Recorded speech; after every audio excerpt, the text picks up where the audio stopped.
Welcome to our channel. Today we how to authorize configuring AWS Config rules for EC2 compliance, detailed guide step by step clearly. Ensure you have the necessary permissions to access AWS Config in EC2 within your AWS account. Log into the AWS Management Console. Navigate to the AWS Config service.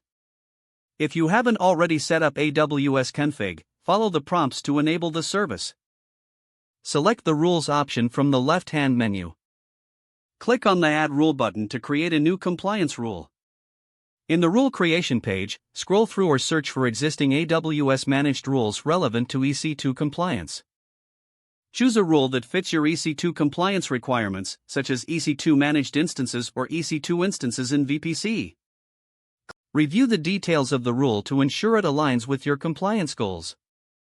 Next, configure the rule's parameters according to your specific needs. Specify the scope of the rule by selecting resources and setting it to EC2 instances. For advanced configurations, assign tags to the rule if needed to facilitate better tracking and management.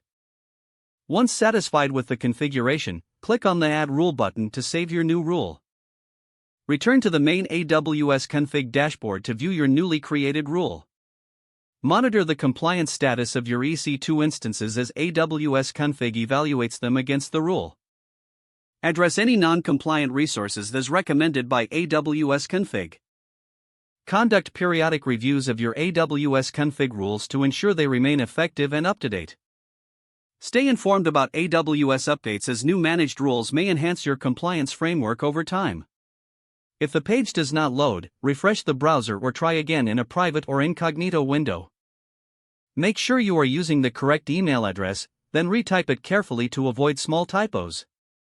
If your password is not accepted, use the reset option and create a new strong password you can remember.